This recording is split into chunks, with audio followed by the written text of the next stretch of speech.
वतीनं मी विद्याधर अनासकर या बँकेचा ऍडमिनिस्ट्रेटर म्हणून आपलं स्वागत करतो। आज सर्वप्रथम भारतामध्ये सगळ्यात पहिल्यांदा सहकारी बँकिंग क्षेत्रामध्ये सायबर सिक्युरिटी ऑपरेशन सेंटर ही एस्टॅब्लिश करणारी एकमेव बँक आहे। ही आम्ही स्वतः करता हे नुसतं केलेलं नाही, आम्ही संपूर्ण सायबर सिक्युरिटी ऑपरेशन सेंटरचा उपयोग राज्यातील सर्व 31 जिल्हा बँका, नागरी सहकारी बँका यांना कोणताही मोबदला न घेता फ्री ऑफ चार्ज, म्हणजे आमचं प्रॉफिट त्यामध्ये कुठलाही नाही, आम्ही सर्व्हिस प्रोव्हायडर म्हणून या संपूर्ण लोकांना आम्ही सर्व्हिस प्रोव्हाइड करणार आहोत। आज तुम्हाला माहिती आहे की सायबर अटॅक अनेक होत आहेत। नुकतंच एका जिल्हा बँकेवर सायबर अटॅक होऊन 36 कोटी रुपयाचं त्यांचं नुकसान झालं, आपण ऐकलं असेल। मध्यंतरी एक अर्बन कोऑपरेटिव्ह बँकेवर, पुण्यातल्या शेड्यूल्ड बँकेवर सायबर अटॅक होऊन 94 कोटी रुपये एका मिनिटामध्ये गेल्याचं आपण ऐकलं असेल। तेव्हा पुलवामा हल्ल्यानंतर जवळजवळ 10 लाख सायबर अटॅक्स या संपूर्ण भारतातल्या अनेक सेक्टरमध्ये झाले। त्यामुळे बँकिंग सेक्टर हे त्यापासून वाचलेलं नाही। आणि नुकतंच एक सुप्रीम कोर्टने निकाल दिलेला आहे की अशा प्रकारे सायबर अटॅक होऊन जर ग्राहकाच्या खात्यातून कोणताही पैसा जर गेला तर त्या पैशाची सगळी जबाबदारी लॉ बेलमेंटनुसार त्या बँकेची राहील। त्यामुळे तुमच्या खात्यातून सायबर अटॅक होऊन कोणताही पैसा जर गेला तर ते सगळे पैसे बँकेना भरून द्यावे लागतील। त्यामुळे अशा प्रकारे बँकांवर खूप मोठी एक जबाबदारी आहे। या सगळ्या हल्ल्यांना रोखणं, त्या बँकांना अलर्ट देणं आणि ते सगळे हल्ले परतवणं। नुकतंच मी नाव घेऊन पण सांगायला हरकत नाही, आमच्या डॅशबोर्डवर नुकतंच सिंधुदुर्ग जिल्हा बँक आम्ही एक ऑनलाईन केली होती आणि सिंधुदुर्ग जिल्हा बँकवर अटॅक झाला, तो आम्ही लोकेट केला, तो आम्ही परतवला आणि नुसता परतवला नाही तर त्याच्या संबंधी आम्ही अलर्ट देऊन, माहिती देऊन, पोलीस यंत्रणा माहिती दिल्यामुळे सिंधुदुर्ग जिल्हा बँकेचं खूप मोठं नुकसान होण्यापासून नुकतंच ते वाचलेले आहेत। तर या संबंधी सगळी माहिती माझी टेक्निकल टीम इथं आहे, हे मयूर आहेत, आमचे पाटील साहेब आहेत, या सगळ्यांनी अत्यंत श्रमाने हे सगळं तयार केलंय आणि याच्या संपूर्ण एक वर्षभर याचं टेस्टिंग, फुलप्रूफ आम्ही टेस्टिंग केले पूर्ण वर्षभर। आणि आता जवळजवळ 4 बँका आमच्याकडे लाईव्ह झालेल्या आहेत, सातारा लाईव्ह होतीये, पीडीसीसी लाईव्ह होतीये। त्यामुळे अशा माहिती मी जास्त आपल्याला माहिती देणं माझं महत्वाचं काम आहे। मी आमच्या संजय पाटलांना सांगतो, प्लीज कंटिन्यू। सर अगर हिंदी में बोलेंगे ज्यादा रीच होगा, प्लीज हिंदी में बोलेंगे ज्यादा रीच होगा, रीच हिंदी में बोलेगा, ठीक है हिंदी में। भारतवर्ष में एक कोऑपरेटिव बैंकिंग सेक्टर में first time in the history of the cooperative banking sector इस तरीके का साइबर सिक्योरिटी ऑपरेशन सेंटर का इंस्टॉलेशन महाराष्ट्र में महाराष्ट्र राज्य सहकारी बैंक के थ्रू किया गया है। आज तक ऐसा सेंटर कोऑपरेटिव सेंटर में, कोऑपरेटिव बैंकिंग सेक्टर में किधर भी नहीं है। जो कुछ है वो नेशनल बैंक में एसबीआई का है, लेकिन कोऑपरेटिव बैंकिंग सेक्टर में किधर भी नहीं है। आजकल हमने देखा होगा कि साइबर अटैक्स का परसेंटेज बढ़ता ही जाता है। बढ़ते पुलवामा अटैक के बाद कम से कम 10 लाख साइबर अटैक्स के पूरे भारतवर्ष में विविध सेक्टर में हुए, उसमें से ज्यादातर से बैंकिंग सेक्टर में अटैक हुए। लेटेस्ट डिसीजन जो सुप्रीम कोर्ट में लिया गया, उसमें क्लियर कट सुप्रीम कोर्ट ने वर्डिक्ट दिया है कि अगर किसी भी बैंक के कस्टमर के खाते से कोई भी अगर पैसा या साइबर अटैक थ्रू साइबर होता है तो उसकी पूरी रिस्पॉन्सिबिलिटी, पूरी जिम्मेवारी उस बैंक की है। उस बैंक को इतना बड़ा लॉस भुगतना पड़ता है। इसलिए हमारा जो सेंटर है ये हमारे अकेले के लिए नहीं है, कि हमने पूरे महाराष्ट्र में जितने भी कोऑपरेटिव बैंकिंग सेक्टर में जितने भी डिस्ट्रिक्ट बैंक्स हैं, महाराष्ट्र में 31 डिस्ट्रिक्ट सेंट्रल कोऑपरेटिव बैंक्स है, महाराष्ट्र में 476 है अर्बन कोऑपरेटिव बैंक्स है, उन सबके लिए हमने ये सेंटर खोला किया है। अर्बन ये Maharashtra state cooperative bank apex bank है, एक फादरली बॉडी है, इसलिए हमने इसमें एक पैसा भी मुनाफा ये कमाने का हमारा पॉलिसी नहीं है। जो कुछ है हमने तो फ्री ऑफ चार्ज पूरे सेक्टर को, बैंकिंग सेक्टर को हमने फ्री ऑफ चार्ज ऑफर किया है। उनको जो कुछ करना पड़ेगा, खाली लाइसेंस फी उनको देनी पड़ेगी। और जो ये बहुत सारी छोटी छोटी बैंक्स है, उनको इतना बड़ा ये कैपिटल इन्वेस्टमेंट करना किसी के लिए सीधी बात नहीं है, बहुत मुश्किल है।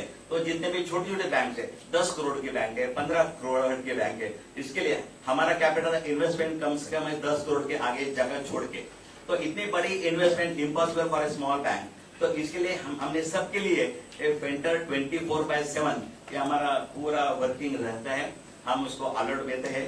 आज तक तुमने देखा होगा कि रिसेंटली एक डिस्ट्रिक्ट कोऑपरेटिव बैंक में अटैक हुआ, 36 करोड़ वो अटैक में उनका लॉस हुआ है। और रिसेंटली एक लास्ट वीक में एक सिंधुदुर्ग कोऑपरेटिव बैंक के ऊपर अटैक हुआ था, लेकिन वो बैंक हमारे इस डैशबोर्ड पे है, इसलिए उस अटैक को हमने ये किया, स्टॉप किया, उनको अलर्ट दिया, उनको बहुत बड़ा नुकसान होने से वो बैंक बच गई। आगे के मैं मेरे टेक्निकल जो स्टाफ है उनको बोल दो आपके जितने भी सवाल है उनके जवाब दे दे। और इनिशियली जो वर्किंग जिस तरीके से यहाँ आप देख सकते हैं, ये जो अटैक्स है, ये जो अटैक आ रहे हैं, ये एमएससी बैंक का ये सेंटर है, तो बाद में ये बताएंगे आप प्लीज। नमस्कार सगळ्यांना पत्रकार बंधू भगिनींना, आवाज वाढवा। नमस्कार सगळ्यांना पत्रकार बंधू भगिनींना की आपण राज्य सहकारी बँकेच्या CSOC centre cyber security operation centre मध्ये आपण स्वागत आहे सगळ्यांचं। आम्ही सर 2018-19 सरांनी आता आपल्याला सांगितलं की एका बँकेवरती सायबर हल्ला झाला, त्याच्यानंतर आमच्या अनास्कर सरांना त्यांच्या मनामध्ये कंटिन्युअस ह्याचा विचार चालू झाला की आपल्याला या सहकारी क्षेत्रासाठी डीसीसीबीज अर्बन बँकांसाठी सायबर हल्ले होऊ नयेत याच्यासाठी काहीतरी यंत्रणा करायची आहे। आणि विचार चालू झाल्यानंतर आम्ही सगळ्यांनी मिळून आमच्या मॅनेजमेंट म्हणून सगळ्यांनी मिळून विचार केला की हा सायबर सिक्युरिटी ऑपरेशन सेंटर उभा करायचा आहे। त्याच्यानंतर आम्ही हा उभा करण्याचा मानस सरांचा आहे, त्यालाच आम्ही continuation cyber security operation centre आपल्या समोर आहे ते आपण वन बाय वन तुम्हाला आम्ही त्याचं ऑपरेशन समजून सांगणार आहोत। या संकल्पनेतून आम्ही जिल्हा बँकांना अर्बन बँकांना सर्व्हिसेस देतो, त्यांना ऍडवायझरी देतो, सर्किलला आम्ही इन टाइम कळवतो ही यंत्रणा कशी आहे आपण थोडंसं जाणून घेऊया। थोडंसं टेक्निकल आहे, आम्ही जिल्हा बँकांच्या लेवलला त्यांचे लॉग कलेक्ट करतो, सगळेच्या सगळे लॉग कलेक्ट करतो आणि एआय जे माझं आर्टिफिशियल इंटेलिजन्स जे सॉफ्टवेअर आहे त्याच्यामध्ये त्याचे अनालिसिस करून लॉग आहेत ते मला इकडे फॉरवर्ड होतात। लॉग फॉरवर्ड झाल्यानंतर एक एक डॅशबोर्ड आहे आपल्याला, आम्ही मयूर आहे माझ्या बरोबर, तो थोडंसं एक्सप्लेन करेल डॅशबोर्ड। नमस्कार। सर्वप्रथम आपल्याला सॉकची गरज का असते, म्हणजे आपण सर्वांनी पहिले पण बघितलं होतं की पहिले आपण सायकल वापरायचो, तर सायकल मध्ये आपल्या ऍक्सिडेंटची वगैरे रिस्क कमी असायची। जसं जसं आपण ग्रोथ होत गेलो तसं जसं आपण सायकलवर टू व्हीलर वरती आलो, टू व्हीलर वरती बाईक स्पोर्ट्स बाईक वरती आलो, आपले ऍक्सिडेंट वगैरेचे रिस्क वाढत गेले। जसं जसं बँकिंग इंडस्ट्रीमध्ये पहिले सर्वजण बँक टू बँक सर्व्हिस द्यायचे, म्हणजे आपण ब्रांच मध्ये जायचो, आपले पैसे क्रेडिट डेबिट करायचो आणि घरी यायचो, त्याच्यामध्ये रिस्क थोडी कमी होती। पण जसं जसं बँकिंग इन्स्टिट्यूट मध्ये डिजिटलायझेशन होत गेलं तसं तसं आपण ऑनलाईन सर्व्हिसेस देत गेलो, मोबाईल बँकिंग, यूपीएस, IMPI। तसं मग त्याकरता जेव्हा आपण जगाला एक्सपोज होत गेलो तर त्याला सिक्युरिटीची रिस्क पण तशी वाढत गेली। तेव्हा अशी रिस्क जेव्हा वाढत जाते तेव्हा आपण त्याच्यावरती कसं नियंत्रण ठेवू शकतो, तर आम्ही त्याच्याकरता हे सिम टूल घेतलेलं आहे। या सिम टूल मध्ये तुम्ही बघू शकता इथे आपण एमएससी बँक, तसंच सिंधुदुर्ग कोऑपरेटिव्ह बँक आणि सीसॉक आमची स्वतःची यंत्रणा ती पण आम्ही आमच्या देखरेखीखाली घेतलेली आहे। तसं त्याच्यामध्ये जेवढे लॉग्स येतात, आता हा तुम्ही जो डेटा बघता हा पूर्ण 60 मिनिटचा डेटा आहे, त्याच्यामध्ये आपण जे इव्हेंट येतात ते 11.2 मिलियन इव्हेंट येतात आणि हे सगळे अॅनालायझेशन करतो। तुम्ही याच्या पिरामिडच्या स्वरूपात पण बघू शकता की आमच्याकडे आतापर्यंतचे 60 मिनिट्स मध्ये 1.19 मिलियन लॉग्स झाले, त्याच्यामध्ये डिटेक्ट्स आम्ही केले आणि अलर्ट आता सध्या 60 मिनिट्स पासून एक पण अलर्ट आलेला नाहीये। जेव्हा अलर्ट येतो, जेव्हा आमच्याकडे एखादं काही अटॅक्स होत असतात किंवा सायबर हल्ले आपल्यामध्ये घुसखोरी करण्याचा प्रयत्न करत असतात, तेव्हा आपण त्यांना कसं थांबवतो, तर आमच्याकडे तो अलर्ट जेव्हा जनरेट होतो तो ऑटोमेशन प्रोसेस असते। जेव्हा तो अलर्ट जनरेट झाला तर आपण त्याच्यावरती ऍक्शन घेतो की आपण याच्यावरती कुठपर्यंत आलेला आहे, कोणत्या लेअर पर्यंत ब्रीच झालेलं आहे, त्याच्यानंतर त्यांनी काय काय ऍक्शन घेतलेली, आपला डेटा आपल्या एन्व्हायरमेंटच्या बाहेर गेलाय की नाही, हे सगळं अॅनालायझेशन करून आपण बँकांना ऍडवायझरी पाठवतो की तुम्ही आता त्याच्यावरती काय ऍक्शन घेतली पाहिजे, रिकमेंडेशन सोल्युशन पण देतो आपण त्याच्यावरती। तर आता हे ऍक्च्युली जो attack कसा येतो इकडे दाखव सगळं. हा सर दाखवतो. थोडस मागे घेऊन जातो की प्रत्येक मुवमेंटला म्हणजे जर आपण बँकेत गेलो, बॅलन्स इन्क्वायरी केली, पैसे काढले किंवा बॅलन्स ट्रान्सफर केले, तर प्रत्येक ह्याचं बॅक एंडला त्याचे एक लॉग तयार होतात, हिस्ट्री तयार होती आणि त्या हिस्ट्रीवर आम्हाला समजतं की हे सस्पिशियस आहे काय आहे, त्याच्यावरती आम्ही काम करतो. म्हणजे लॉग जे येतात ते कसे येतात, म्हणजे आपण ज्याला म्हणतो की डिजिटल फुटप्रिंट, आपण प्रत्येक गुन्हेगार हा आपला डिजिटल फुटप्रिंट सोडत असतो. त्याने कुठून आलाय, त्याचं कसं एंट्री पॉईंट होता. तसंच आपल्याला इथे पण बघू शकतात की फॉर एक्झाम्पल आता हे जे ब्ल्यू लाईन आहे याच्यामध्ये सस्पिशियस काहीतरी होतं आणि तुम्ही ही बघू शकता ग्रीन लाईन आहे. ग्रीन जी लाईन आहे त्याच्यामध्ये लेजिटिमेट ट्रॅफिक आहे, म्हणजे जेन्युअनली काहीतरी आपण रिक्वेस्ट केलेली आहे, त्याचा आपल्याला रिप्लाय आलाय. फॉर एक्झाम्पल आपण गुगल क्रोम ओपन करून त्याच्यामध्ये फेसबुक किंवा काहीतरी google.com ओपन केलं, त्याची लेजिटिमेट ट्रॅफिक आहे म्हणून ही ग्रीन लाईन येते. ब्ल्यू लाईन म्हणजे त्याच्यामध्ये काहीतरी एक तर संभाव्य धोका असू शकतो, पुढे जाऊन त्याचं अटॅक मध्ये रूपांतर होऊ शकतं. हे आपल्याला या डॅशबोर्ड वरती कळतं की फॉर एक्झाम्पल आता कॅनडावरनं जी ब्ल्यू लाईन येते तर आपलं काहीतरी एखादं तिकडनं अटॅकर एआय थ्रू, आता मॅन्युअली हे पॉसिबल होत नाही, तर एआय थ्रू जर कोणी अटॅक करायचा प्रयत्न केला किंवा त्यांनी काहीतरी सिस्टम जनरेटेड डेटा अपलोड होतोय किंवा डाउनलोड होतोय, तर हे सगळं आपल्याला सस्पिशियस ऍक्टिव्हिटी मध्ये दिसतं. म्हणजे ही ब्ल्यू लाईन म्हणजे एखादी सस्पिशियस ऍक्टिव्हिटी होते, मग याच्यावरती आपण अॅनालायझेशन करतो, त्याला मॉनिटर करतो की त्याच्यामधनं नक्की काय डेटा बाहेर गेलेला आहे किंवा तो जाण्याची शक्यता होती का, किंवा त्याच्यावरती आपण रिकमेंडेशन सोल्युशन पण सांगतो की काय करू शकतो, त्याला ब्लॉक कसं करू शकतो, कोणत्या लेवल पर्यंत तो आलेला आहे. तर हे सगळं आपल्याला या डॅशबोर्ड वरती करतो.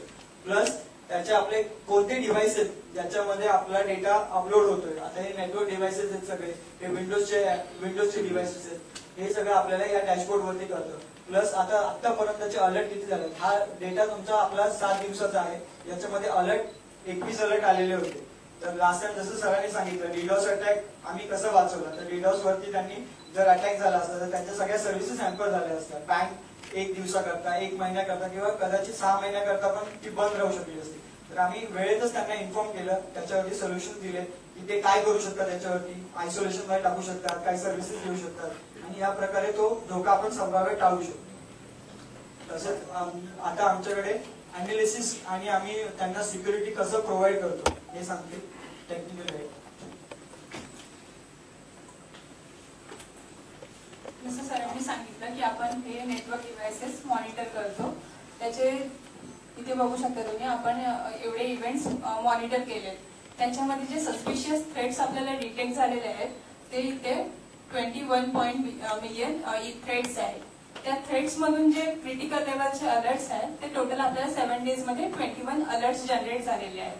आता याच्यामध्ये जेव्हा आपला अलर्ट जनरेट होतो त्याच्या मीन्स जेव्हा थ्रेड्स आपले येतात, इव्हेंट्स येतात, तेव्हा आम्ही सॉफ्ट टीम काय करते की कम्प्लिटली मॉनिटरिंग करते की कसं पर्टिक्युलर इव्हेंट्स कसे येत आहेत, त्याच्यामध्ये काही सस्पिशियस आहे का. त्याच्यावरून जर सपोज आम्हाला इव्हेंट्स अँड थ्रेड्स मध्ये काही सस्पिशियस मीन्स काही भेटलं तर आम्ही सेम रिकमेंडेशन तसं इन्फॉर्म करतो क्लायंटला आणि तसं ते प्रिव्हेंट करायचं ट्राय करतो. मीन्स आपल्याला इन फ्युचर मध्ये जे अलर्ट्स येणार आहेत ते आधीच आपल्या थ्रेड्स मधूनच प्रिव्हेंट करायचं आम्ही ट्राय करतो. आता तुम्ही इथे बघू शकता, आपण MSC बँकचा डॅशबोर्ड आहे, अलर्ट डॅशबोर्ड. आता हा लास्ट 60 मिनिट्सचा डॅशबोर्ड आहे. याच्यामध्ये लास्ट 60 मिनिट्स मध्ये क्रिटिकल अलर्ट्स नाही आलेले आहेत काही. इथे तुम्ही बघू शकता, पण त्याचे सेव्हरिटी वाईज अलर्ट्स असतात, मायनर, मेजर अँड क्रिटिकल. आता इथे बघू शकता तुम्ही, फर्स्ट जेव्हा अलर्ट जनरेट होतो तो त्याची कॅटेगरी मायनर लेवलला असते. तर आम्ही काय करतो, जेव्हा मायनर अलर्ट जनरेट होतो ते पण आम्ही चेक करतो. But most of the time काय असतं, मायनर अलर्ट्स हे लेजिटिमेट पण असू शकतात. इफ काही त्याच्यात सस्पिशियस असेल तर आम्ही ते पण क्लायंटला इन्फॉर्म करतो तसं आणि तसं रिकमेंडेशन देतो. मीन्स तो इन फ्युचर मध्ये मेजर अँड क्रिटिकल होण्यापासून आम्ही त्याला प्रिव्हेंट करू शकतो. सर हॅलो सर, आमच्याकडे इथे टेक्निकल पूर्ण अनालिसिस बसलेले आहेत. प्रत्येक ज्या वेळेला जे अनालिसिस येतात, एंट्री करतात, त्यावेळेला त्यांचं हे आज या शिफ्ट मध्ये आहेत हे आम्हाला पहिलं कळतं. त्याच्यानंतर जे पण लॉग्स असतात ते प्रत्येकाला ऑटोमॅटिक असाइन होतात आणि लेवल असते त्याची, लेवल 1, 2, 3 आणि त्यानुसार हे अनालिसिस केल्यानंतर त्यांच्या लेवल वरती लेवलला एस्केलेट होतात. याला एक सिस्टम आहे, तिकीट मॅनेजमेंट सिस्टम आहे, ऑटोमेशन आहे. जो ज्या वेळेला येईल त्यालाच तो तिकीट असायन होतं आणि त्यांनी एंड ऑफ डेला किती तिकीट क्लोज केलेले आहेत आणि ऍडवायझरी समोरच्या बँकांना कुठल्या कुठल्या ऍडवायझरी दिलेल्या आहेत आणि त्याच्यावर त्यांनी ते तिकीट क्लोज करणं बंधनकारक आहे त्यांना. आणि त्याच्यानंतर आम्ही त्यांच्याकडून पण तिकीट क्लोज करून घेतो, त्यांना हेल्प करतो, त्यांच्या नेटवर्किंग मध्ये असेल तर त्यांना पण बोलतो आम्ही त्यांच्याशी आणि अशा पद्धतीने आम्ही 24/7 ही सर्व्हिसेस कंटिन्युअस आमची चालू राहते अविरतपणे.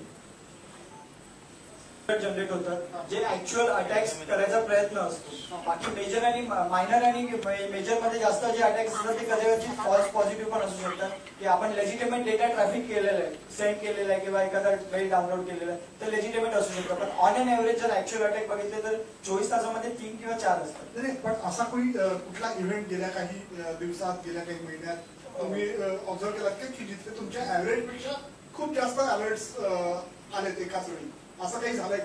हो असं होतं ना, पण मग ते मेजर किंवा मायनर मध्ये जातात की म्हणजे एखादा युजर आहे ज्यांनी 5 वेळेस पासवर्ड चुकीचा टाकलेला आहे तर तो अलर्ट जनरेट होतो, पण तो लेजिटिमेट असतो कारण की युजरने ते चुकून टाकलेलं असतं किंवा तो पासवर्ड विसरलेला असतो, त्यामुळे ते होतात.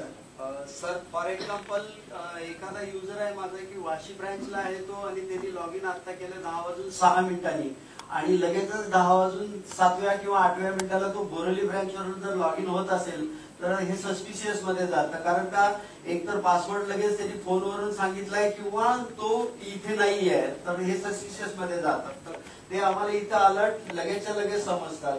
किंवा माझे सर जर असतील की डे टू डे त्यांचं अनालिसिस असतं की ते 9:10 लॉग इन करणार आहेत आणि अचानक मला रात्री 12 वाजता त्यांनी जर लॉग इन केलेलं आहे तर सस्पिशियस आहे की सर जागेवरच नाही आहेत. मग ह्या गोष्टी आम्ही पूर्ण खात्री करतो की आणि त्याचा एक बिहेवियर पॅटर्न असतो पूर्णच्या पूर्ण सगळा आणि सगळ्या व्यक्तीचा मिळून सगळ्या पॅटर्न तयार होऊन मग ह्याच्यावरती आम्ही काम करतो सर. याला युजर बिहेवियर अनालिसिस असं म्हणतात, कारण प्रत्येक युजरचं बिहेवियर काय पॅटर्न मध्ये होतं हे AI बेस्ड ऍप्लिकेशन मधून ते रेकॉर्ड केलं जातं. राईट फ्रॉम डे 1 हे रेडी नसतं. ओव्हर द पिरियड त्याचं अनालिसिस होत होत होत मग एकदा ते झालं की प्रत्येक युजर कसा वागतोय हे सुद्धा आपल्याला याच्यातून समजू शकतं.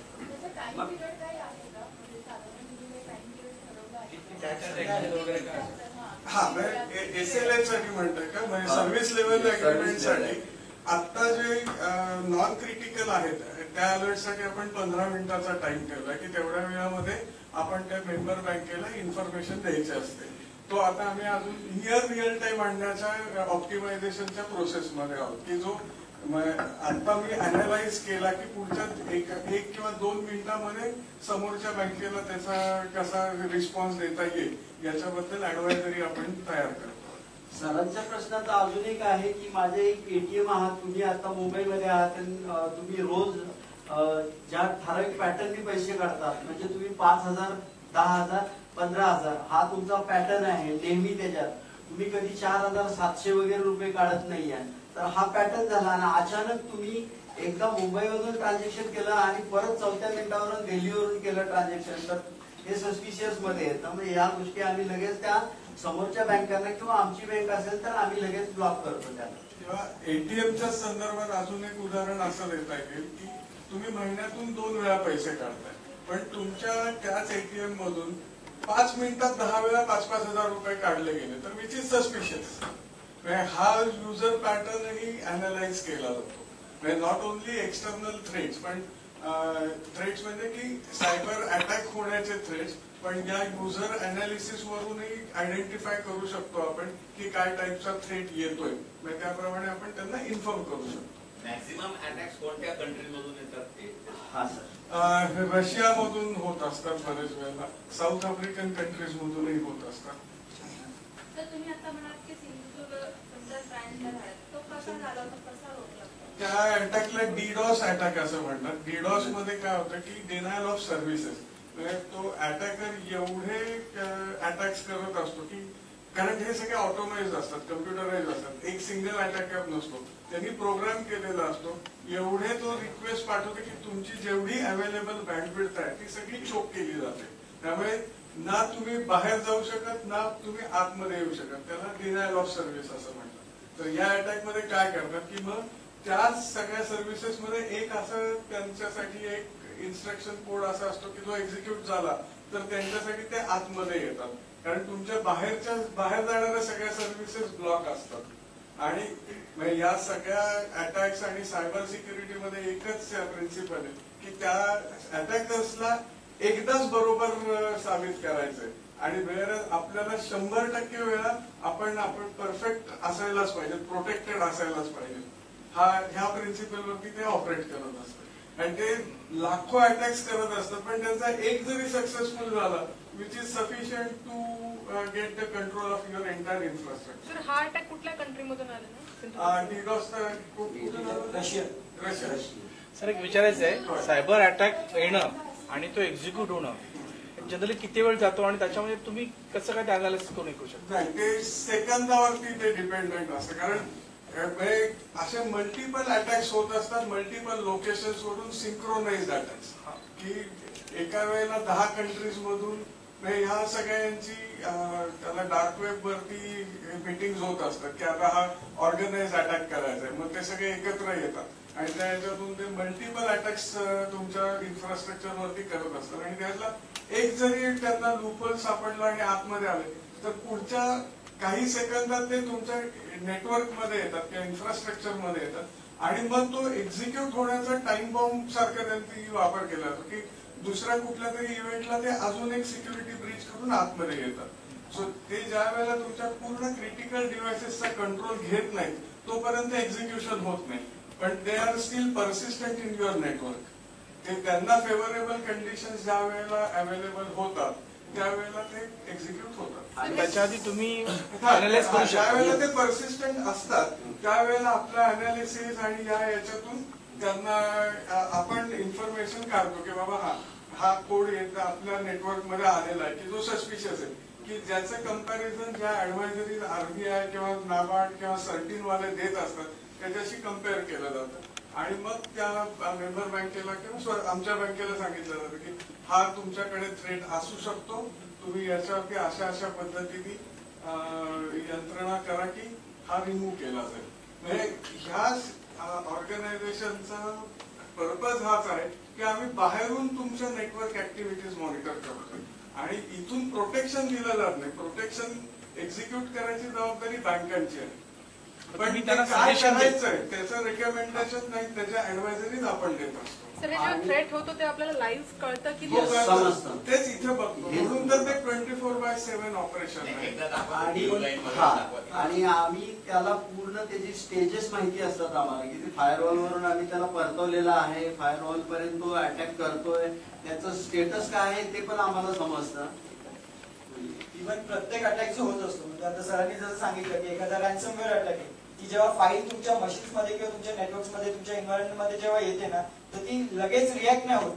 ती वर्ष 6 महिने 3 महिने तुमचं सगळं पॅटर्न अॅनालाइज करते त्या हिशोबाने ती अटॅक करण्याचा प्रयत्न करत असते. पण ती हळूहळू ना नेटवर्क स्कॅन करणं किंवा तुमच्या आजूबाजूचे एन्व्हायरमेंट स्कॅन करणं अशा खूप साऱ्या गोष्टी त्या बॅकएंडला करत असतात.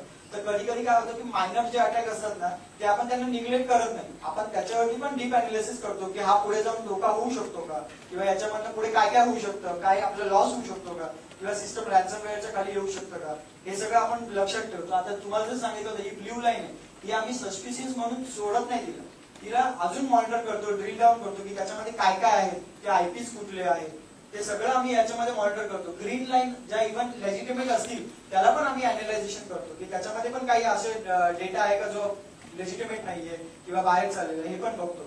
प्लस आरबीआय, नाबार्ड, सर्टिन ज्या आपल्याला गाईडलाईन्स देतात त्याच्यामध्ये ज्या आयपीज असतात किंवा ज्या हॅश व्हॅल्यूज असतात त्या पण आपण या सिस्टम मध्ये इंटिग्रेट केल्या आहेत. मग त्या आयपी वरनं जर एखादं हिट आलं तर ते लगेच अलर्ट मध्ये जनरेट होतं आणि तेव्हा आम्ही त्यांना सांगू शकतो की बाबा ह्या आयपी वरनं पण तुमच्याकडे कम्युनिकेशन होतंय तर तुम्ही ब्लॉक करू शकता. हे पण ह्या ज्या सिम आहेत त्याच्यामध्ये एक पॅटर्न असतात मायट्री पॅटर्न म्हणून, तर त्याच्यामध्ये ना ते डेफिनेशन कंटिन्युअसली अपडेट होत राहतात. म्हणजे एखादा अटॅक झाला जो ग्लोबली कुठेही दिसला असेल, कोणाच्या नजरेत आला असेल, पॅटर्न दिसला असेल तर तो पॅटर्न लगेच ते जसं अँटीव्हायरस सिग्नेचर अपडेट करतो म्हणजे ते काय करतात की नवीन आलेला व्हायरस जो आहे त्याच्याकरता रेमिडिएशन ऍक्शन त्याच्यामध्ये पॅकेजमध्ये टाकतात आणि ते अपडेट करतात. सेम वे आपल्या सिक्युअर टूल मध्ये एखादा पॅटर्न जर कुठे निदर्शनास आलं असेल तर ते लगेच त्यांच्यावरती सिग्नेचर बनवतात, त्याला अलर्ट कसं जनरेट करू शकतो ते दाखवतात आणि ते डेली बेसिसवरती त्यांची सिग्नेचर अपडेट करतात. अटॅक जे येतात दिवसभरात किंवा त्या सर्टन टाइम तुम्ही म्हणतात की सायबर अटॅक होतात, तेवढे अटॅक किंवा तेवढे थ्रेट परतवून लावण्याची क्षमता किंवा ते अनालाइज करण्याची क्षमता तुमची किती आहे? म्हणजे तुम्ही आता हा जो आपला सेटअप आहे या याच्यामध्ये आपण 20 ते 25 बँका ऑनबोर्ड करू शकतो. म्हणजे कित्येक कोटी हे अनालिसिस करण्याची क्षमता आत्ताच्या इन्फ्रास्ट्रक्चरची. आणि जर का अजून बँका वाढल्या तर अजून इन्फ्रास्ट्रक्चर ते स्केलेबल आपण ठेवलेलं आहे की पुढे जाऊन 50 काय 100 बँका सुद्धा आपण ऑनबोर्ड करू शकू, एवढं इन्फ्रास्ट्रक्चर स्केलेबल आहे. स्केलेबल याचा अर्थ काय की या याच्यामध्ये ऍडिशनल हार्डवेअर आपण ठेवू शकतो की जे आलं की प्लग इन करून आपण कपॅसिटी वाढवू शकतो. अटॅक परतवण्याची क्षमता नाही का तुमच्या? तुम्ही इन्फॉर्मेशन देताय पण तुम्हाला जेव्हा कळतं की अटॅक झालेला आहे तर तो परतवून लावण्याची क्षमता ती फायरवॉल तुम्ही नाही मेंटेन करू शकत. परतून लावण्याची शक्यता कशी असते की मेंबर बँकेच्या इन्फ्रास्ट्रक्चर मध्ये चेंजेस करायला लागतात आणि तो कंट्रोल तुमच्या आम्हाला इथून घेता येत नाही. We are not a fighting army, we are a monitoring army. कारण त्या प्रत्येक बँकेचे जे नेटवर्क सिक्युरिटी किंवा सायबर सिक्युरिटी एक्सपर्ट आहेत त्यांनी त्यांच्या इन्फ्रास्ट्रक्चर मध्ये चेंजेस करून घेणं आवश्यक असतं आणि ते काय करायचे आहे प्रिसाईज याची ऍडवायझरी आपण देतो. आपल्याला खाली आमच्या टेक्निकल टीमनी दिलेली आहे. यासंबंधी मला एकच असं सांगायचं की कुठलीही सहकारी बँकिंग संदर्भात सध्याचं वातावरण तुम्ही एकंदरच सहकारी बँका सक्षम नाही ते नाही किंवा ज्या प्रकारे सहकारी बँकिंग बद्दल एक वातावरण आहे ते काही नाकारण्यात काही अर्थ नाही. परंतु ज्यावेळी एका नागरी सहकारी बँकावर एक सायबर अटॅक झाला आणि त्यावेळी 94 कोटी रुपये एकदम गेले त्यावेळी माझ्या मनामध्ये खरंच एक विचार आला की माझ्या बँकेमध्ये जवळजवळ 20-25 हजार कोटी रुपये लोकांच्या ठेवी आहेत आणि या ठेवी इन्स्टिट्यूशनल ठेवी जास्त आहे आणि जिल्हा बँकांच्या ठेवी जास्त असतात. त्यामुळे उलट जर इथं जर काही अटॅक होण्यात झाला आणि उद्या जर काही खूप मोठी रक्कम गेली तर नेमकं काय होईल आणि ते विचार आल्यामुळं आम्ही या प्रक्रियेला सुरुवात केली आणि आमची संपूर्ण टेक्निकल टीम आम्ही परदेशात जाऊन आलो. आम्ही सगळ्यांचा स्टडी केला. आम्ही अनेक ठिकाणी ट्रेनिंग घेतलं आणि हे करत असताना जवळजवळ गेली वर्षभर आम्ही या संपूर्ण इन्स्टॉलेशनच्या प्रयत्नात होत होतो. इन्स्टॉलेशन झाल्यानंतर आम्ही याचं खूप डीपली मॉनिटरिंग केलं आणि याचं सक्सेस रेट ज्यावेळी आम्हाला असं वाटलं की संपूर्ण टोटल आम्ही फुल प्रूफ सिस्टीम आहे त्यावेळी मी अनेक बँकांना आम्ही हे दिली, 2-4 बँकांना आम्ही संधी दिली आणि त्याच्यानंतर त्या बँकांचा बराच मोठा फायदा झाला. आजही तुम्हाला आमच्या टीमने टेक्निकल टीमने एक्सप्लेन केलं आहे की अनेक अटॅक्स रोजच्या रोज होत असतात आणि पुलवामा हल्ल्यानंतर खूप अटॅक झाले. याच्याकरता उद्या 13 तारखेला आम्ही सगळी लोक म्हणजे सरकार इथं आहे, माननीय उपमुख्यमंत्री अजितदादा पवार यांच्या अध्यक्षतेखाली उद्या सभा आहे. त्यावेळी नाबार्डचे सगळे CGM पासून सगळे ऑफिसर्स आहेत, सरकार खात्याचे कमिशनर, चीफ सेक्रेटरी पासून संपूर्ण सगळे जिल्हा सहनिबंधक जे आपण ज्याला जॉईंट रजिस्ट्रार म्हणतो ते इथं आहेत. त्यामुळे सगळी लोक इथं आहेत आणि सगळ्या 31 जिल्हा बँकांचे अध्यक्ष, उपाध्यक्ष आणि CEO यांची एकत्रित बैठक उद्या अजितदादांच्या अध्यक्षतेखाली बोलवलेली आहे. त्यामध्ये अजितदादांच्या हस्ते उद्या CSOCचं पहिलं उद्घाटन होईल आणि उद्घाटन झाल्यानंतर 31 बँकांना आम्ही त्याची माहिती देऊ आणि त्यांच्याकरता त्यांना अपील करून अजितदादा स्वतः त्यांना अपील करतील आणि टोटल या सहकार क्षेत्रातला जी रक्कम आहे, आज सामान्यांचा पैसा आहे, हा सुरक्षित कसा राहील ही सगळी जबाबदारी राज्य बँकेने घेतलेली आहे. मध्यंतरी तुम्हाला आठवत असेल की सर्वोच्च न्यायालयाचा एक निकाल लागला आणि सर्वोच्च न्यायालयाच्या निकालामध्ये पण त्यांनी सांगितलं असा कोणत्या जर अटॅक होऊन जर एखाद्याच्या खात्यातनं जर काही पैसे सायपन केले गेले किंवा लॉस झाला तर तो लॉस बँकेने बेअर केला पाहिजे. कस्टमरला विदिन 24 आवर्स इमिजिएटली त्यांच्या खात्याला ते पैसे जमा केले पाहिजेत. त्यामुळं 94 करोड जे गेले किंवा एका जिल्हा बँकेने 36 कोटी रुपये गेले. त्यामुळे असे जर खूप मोठी रक्कम आणि आजकाल सायबर थ्रेट्स खूप वाढत आहेत आणि त्याचं म्हणून आपण हे सिस्टीम आपण उभी केलेली आहे.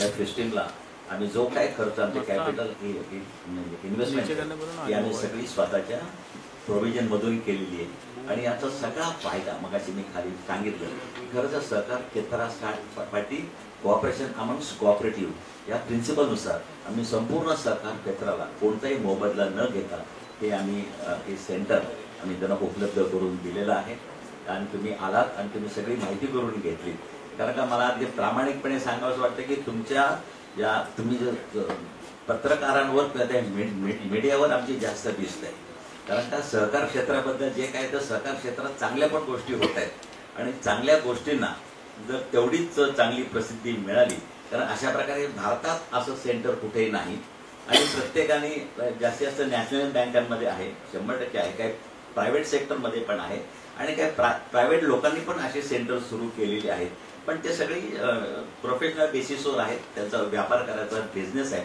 परंतु असं कोणी फ्री किंवा कुठेही मोफत सर्व्हिस देणारं सेंटर आज भारतात कुठेही नाही काही काही बँकांचे खाजगी स्वतःचे आहेत पण लोकांना ती ऑफर केलेली नाहीत आणि अशा प्रकारे संपूर्ण इमारत आमची 8 मजली इमारत प्रशिक्षण सेंटर आहे आमच्याकडे भरपूर जागा आहे आणि जसं जसं बँकांची डिमांड वाढेल जसं जसं बँका आमच्याकडे येतील कारण एवढी मोठी इन्व्हेस्टमेंट आणि रिकरिंग कॉस्ट जास्त आहे हे जे आमचे एम्प्लॉई आहेत हे 24/7 असतात संपूर्ण आमचे आता जे लंचला देखील एकदम पुढे नाही जात आमच्याकडं ते शिफ्ट म्हणजे त्याला बदली तिथं असतोच तो त्यामुळे इतकं सगळं सांभाळणं हे शक्य नाही गेले वर्षभर आम्ही सक्सेसफुली रन केलेलं आहे आणि सांगायला हरकत नाही आमच्या बँकेवर पण एक पूर्वी म्हणजे ही सिस्टीम सुरू करायच्या आधी अटॅक व्हायचा प्रयत्न झाला होता मी असतानाच अटॅक असताना प्रयत्न झाला त्यावेळी दवाई योगाने असे तो अटॅक सक्सेसफुल झाला नाही त्यापासून आम्ही बोध घेऊन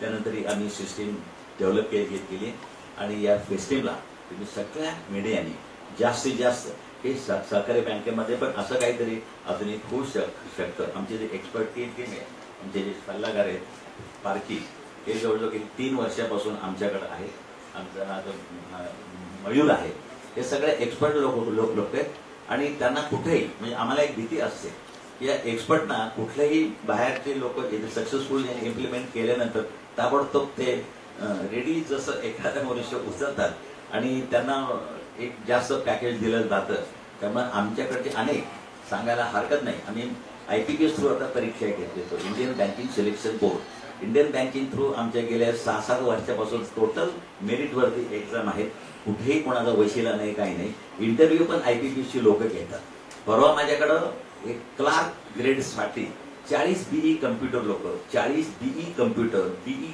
इंजिनियर्स हे सिलेक्ट झाले क्लार्क पदासाठी त्यांना क्लार्क लेटरिक म्हणणं आम्हाला चुकीचं वाटायला लागलं म्हणून आम्ही त्यांना युनियनच्या परवानगीनं असोसिएट्सचे नाव दिलं आणि त्यांना 10% राईस दिलं आणि आमच्याकडे 6 महिने झाल्यानंतर ते एक्सपर्टाईज झाल्यानंतर सगळ्या खाजगी क्षेत्रातल्या बँका नॅशनल बँका त्यांना पॅकेज देऊन आज उचलायला लागल्या अशा लोकांना बॉन्ड द्या म्हणणं पण आम्हाला थोडं कठीण जातं कारण हे सगळी एक्सपर्ट लोक आहेत बॉन्ड द्या हे द्या असं पण आम्हाला बरोबर वाटत नाही त्यामुळे त्याच्याकरता आम्हाला हे चॅलेंज सगळ्यात मोठं आहे त्यामुळे आज राज्य सहकारी बँकेची परिस्थिती आर्थिक परिस्थिती एवढी मजबूत आहे मला सांगायला अभिमान वाटतो आज माझा शिपाई 95,000 पगार घेतो आज माझा शिपाई 95,000 पगार घेतो आणि माझ्या सगळ्या युनियननी ज्या बँकेमध्ये अजून एक सांगतो या बँकेमध्ये पूर्वी 3200 स्टाफ होता 3200 स्टाफ होता आज माझ्या बँकेमध्ये 765 स्टाफ आहे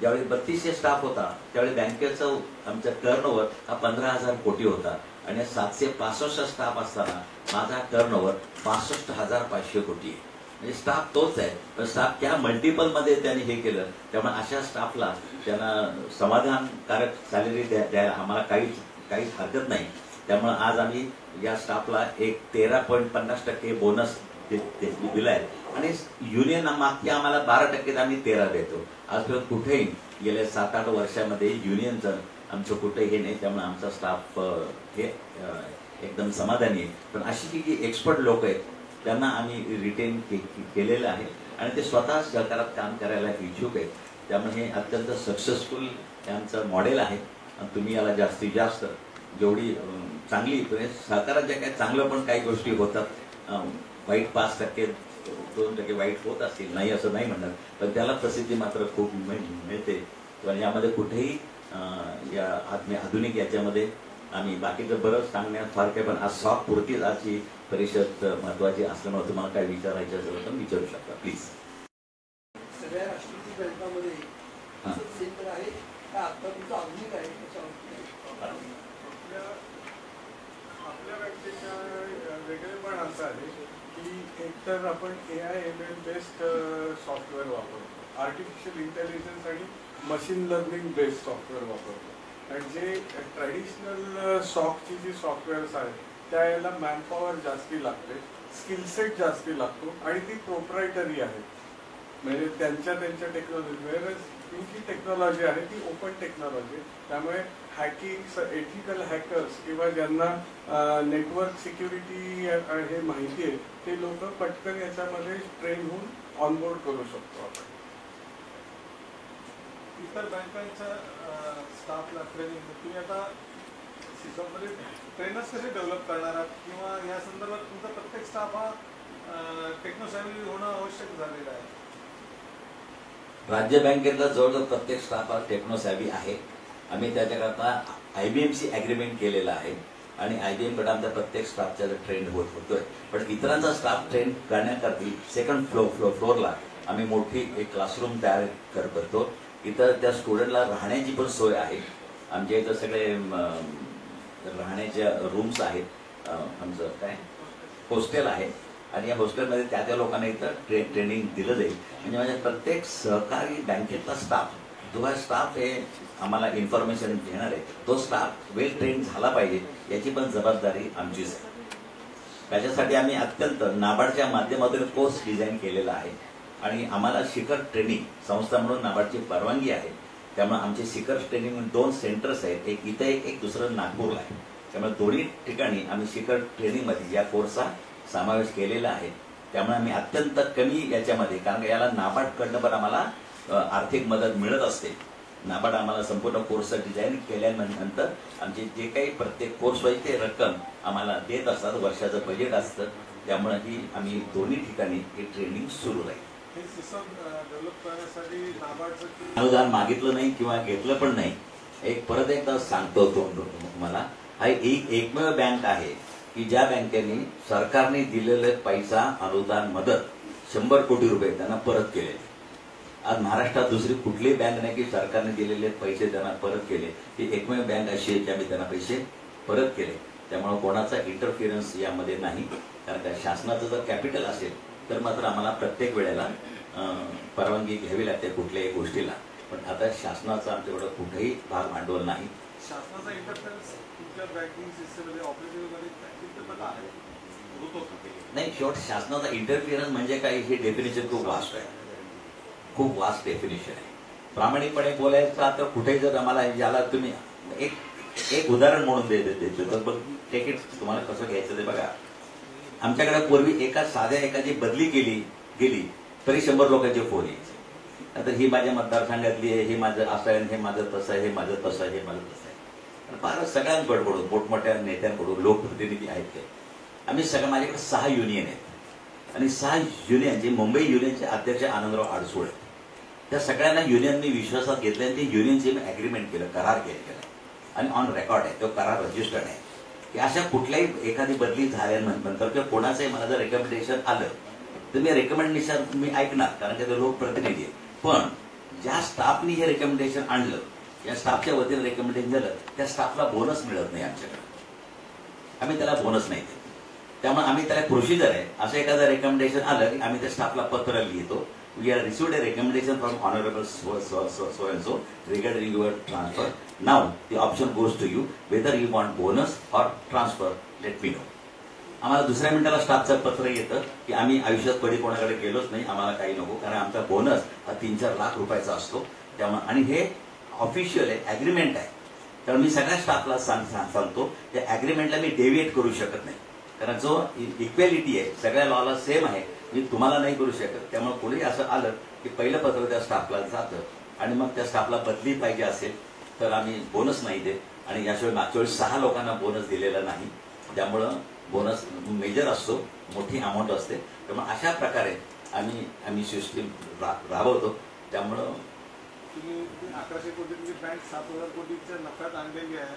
शासनाचा डोळ्याचा पैशावर पडल्यावर कसलं 7,000 कोटी नफ्यात आहे शिखर बँक, हे सरकारला कळल्यावर मग लाडकी बहीणचा वापर होऊ शकतो. नाही. शेवट असा आहे, तुम्हाला म्हणून सांगतो, कुठलीही बँक, ही राज्य सहकारी बँक असू दे, कुठलीही बँक असू दे, ही रिझर्व्ह बँकेने लायसन्स दिलेली स्वतंत्र इन्स्टिट्यूट आहे. याच्यावर कुठेही नाही. यावर काही अनेक ठिकाणी राजकीय विचाराची लोक असू शकतात त्या बोर्डावर वरती, किंवा कुठल्या विशिष्ट पक्षाची लोक असू शकतात. याचा अर्थ ती बँक त्या पक्षाची होत नाही.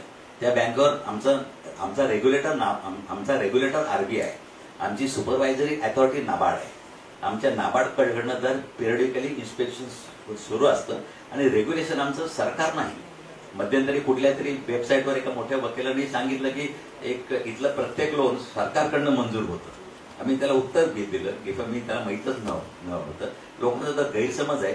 इथं स्वतंत्र नियम आहेत, स्वतंत्र नाबार्ड आणि आरबीआयचे रेग्युलेशन्स आहेत. आणि नाबार्डचे एक शेवट असा आहे की डायरेक्टिव्ह आणि गाईडलाईन्स, आणि त्याचं व्हायोलेशन केलं तर दंड होतो. आज 7 वर्षामध्ये आमच्या बँकेला एकदा दंड झालेला आहे. ते कशा करता, एक तर सिंपल गोष्ट आहे की एक लोन दिलं गेलं आणि त्या लोनला जे कार लोन होतं, लोन बंद झालं, पण ते RCTC आम्ही घेतलं नाही म्हणून आम्हाला, यू वोंट बिलीव्ह इट, मी रेकॉर्डवर सांगतो, 36 लाख रुपये दंड.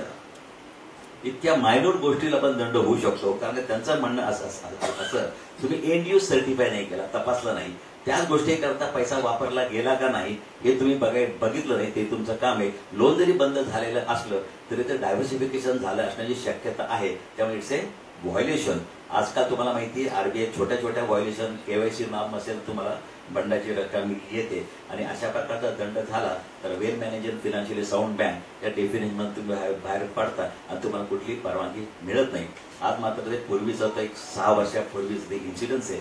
त्याच्यानंतर मात्र आमच्याकडे एकही व्हायोलेशन नाही. आणि त्या आधारेच रिझर्व्ह बँकेने या बँकेला 500 कोटी रुपयाचे बॉन्ड फ्लोट करायला परवानगी दिली. अशी एकमेव राज्य सहकारी बँक आहे भारतातली. आज दुसऱ्या कुठल्याही बँकेला आम्ही 500 रुपयाचे बॉन्ड फ्लोट पण केले. आणि असे बॉन्ड फ्लोट करायचे असेल तुम्ही वेल मॅनेजर डेफिनेशन मध्ये बसलं पाहिजे. रिझर्व्ह बँकेने ज्यावेळी आम्हाला परवानगी दिली त्यावेळी आम्ही त्यांचे सगळे निकष पाळतो, असंच त्याचा अर्थ आहे. डिस्ट्रिक्ट सेंट्रल बैंक है 31 बैंक्स है, उनके सबको हम अकोमोडेट करने जा रहे हैं, सबको, किसी को भी हम ये करेंगे नहीं. लेकिन उसमें से जो बड़ी बड़ी बैंक है, अभी तो PDCC लार्जेस्ट बैंक है, PDCC Pune district cooperative bank है, उनको हम पहले अभी सातारा है, सातारा उसके नंबर 2 को है. दोनों हम अभी उन्होंने हमको अप्रोच किया है. दोनों अभी हमारे इसमें बोर्ड पे आ रहे हैं. सिंधुदुर्ग है, इतनी बड़ी बैंक है. तो ये छोटी बैंक भी है, डिस्ट्रिक्ट कोऑपरेटिव बैंक है, चंद्रपुर है उधर एक, और कुछ वीक बैंक भी है. वो बाद में वो ये होगी, वो ऑनबोर्ड होने वाली है.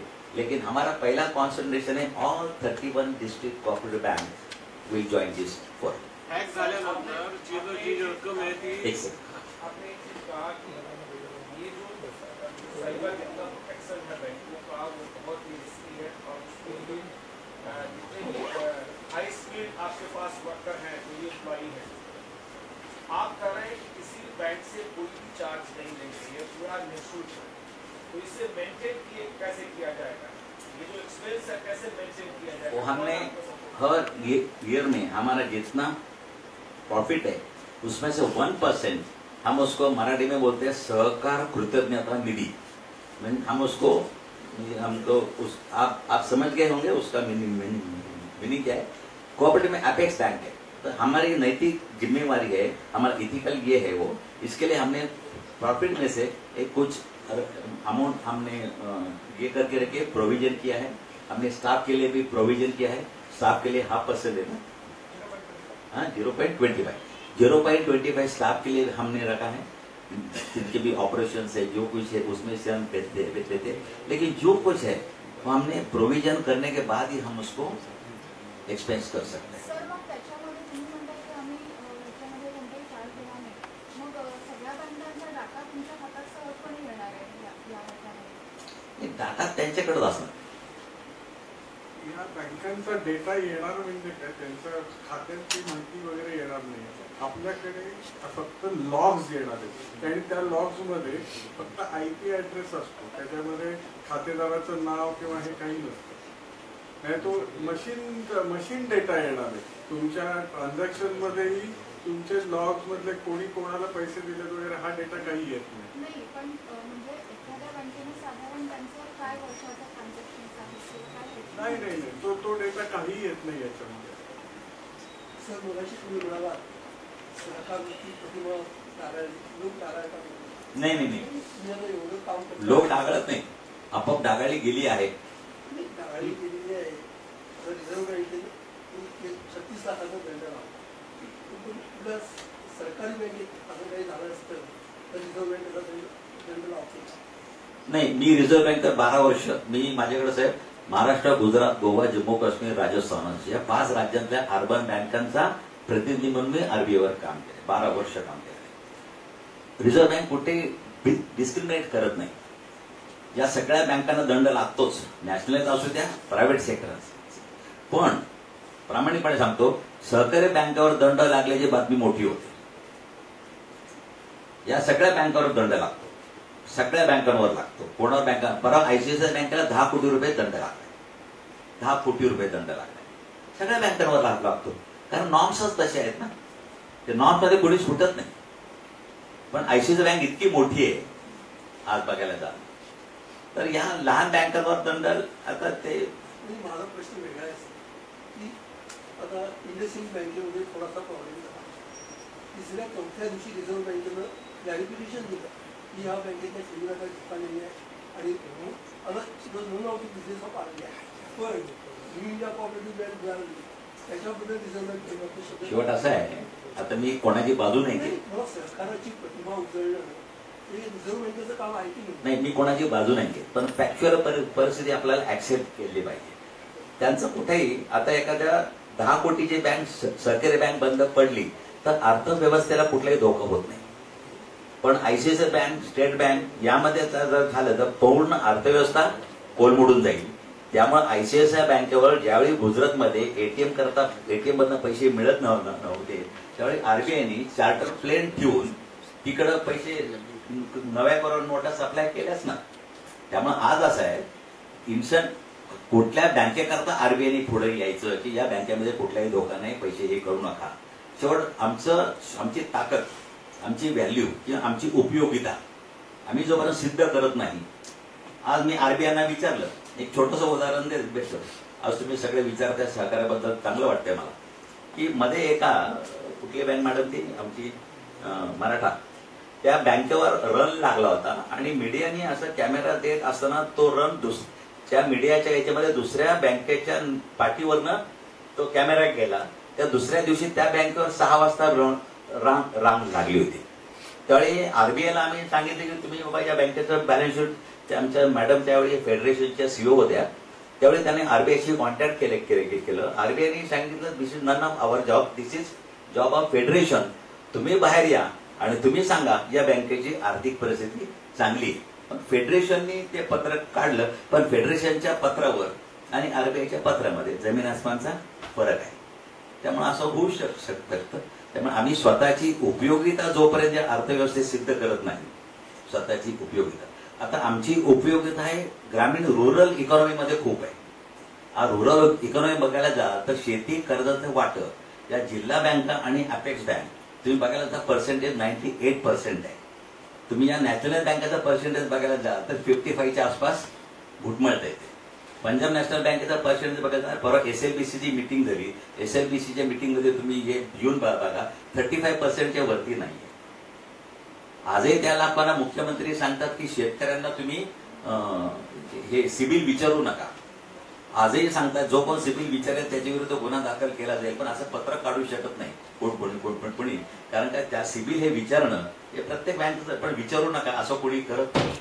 त्यामुळं शेती कर्ज जी आहे ती आमच्याकडनं 98% टार्गेट फुलफिल केलं. तुम्ही SLBCच्या मिटिंग मधलं हे वाचा, संपूर्ण अॅनालिसिस बघा. त्यामुळे या सहकारी बँकेचा उपयोग ही ग्रामीण इकॉनॉमी सुधारण्यासाठी खूप आहे. त्याच्याकरता आम्ही सगळ्यांनी सक्षम राहिलं पाहिजे. आम्ही एकट्याने सक्षम असून उपयोग नाही. माझ्या खाली सगळ्या जिल्हा बँक आहेत. आज अनेक जिल्हा बँका अडचणीत आहेत. अनेक जिल्हा बँका अडचणीत असल्यामुळे टॅक्स फॉर्म थ्रू शेतकऱ्यापर्यंत पोहोचू शकत नाही. त्यामुळं या सगळ्यांना सक्षम करायचं आम्ही एक ठरवलेलं आहे. कसं यश येईल, टप्प्याटप्प्याने येईल, एकदम तर काही येणार नाही. त्यामुळे आधी आम्ही 2 जिल्हा बँका आम्ही आता आहेत, नागपूर आणि नाशिक आमच्याकडे. त्याच्यानंतर हळूहळू जास्तही नाही, कारण का रिझर्व्ह बँकेच्या नियमानुसार, नाबार्डच्या नियमानुसार आम्ही डीसीसीबीसी कॉम्पिट करू शकत नाही. इथे डीसीसीबी आहे, तिथं अपेक्स बँक ब्रांच ओपन करू शकत नाही. आम्हाला ते डीसीसीबीच्या माध्यमातूनच पुढे जावं लागतं. त्यामुळं आमच्या ब्रांचेस जरी कमी असल्या तरी आमचा टर्नओव्हर आम्ही लोनिंग डीसीसीबीला करतो. आज आम्ही डीसीसीबीच्या माध्यमातून खालपर्यंत जातो. त्यामुळे डीसीसीबीला स्ट्रॉंग करणं हे आमचं अपेक्स बँकेचं काम आहे, सक्षम करणं. त्यामुळे आम्हाला बाकीच्या कमर्शियल बँका, बाकीच्या बँकांसारखं आमच्या हजारो शाखा उघडून त्या शाखेतनं हे करणं हे आमचं तसं काम नाही. आम्हाला ही जी रुरल इकॉनॉमी आहे, त्या 3 टायर सिस्टीम ज्याला म्हणतो, ती सक्षम करायचं काम आमचं आहे. त्यामुळे आम्ही ते व्यवस्थितपणे करतो. कारण सगळ्या जिल्हा बँका आम्हाला लिंक्ड आहेत. त्यामुळे आम्ही प्रत्येक जिल्हा बँकेला, पूर्वी तुम्हाला माहिती आहे की जिल्हा बँकेचं ऑडिट अपेक्स बँकेकडे होतं. नाबार्डची स्थापना झाल्यापासून ते नाबार्डकडे सुपरवायझरी रोल गेलाय. त्यामुळे आमच्या सगळ्या ॲडवायझरी, आमच्या सगळे पॉलिसीज या सगळ्या जिल्हा बँकेला अडॉप्ट कराव्या लागतात. त्यामुळे आमच्या दर 3 महिन्यातनं एकदा या सगळ्या जिल्हा बँका, नाबार्ड आणि माझ्या अध्यक्षतेखाली दर 3 महिन्यातनं एकदा मीटिंग असते. त्यामुळे सगळ्या जिल्हा बँकांना आम्ही सर्व्हिस काय त्यांना गरज असेल ते करत असतो. त्यामुळे जिल्हा बँकांचं सहकार सक्षम करणं हेच आमचं काम आहे सध्या. त्यामुळे प्रॉफिट कमवणं हे असं नाही.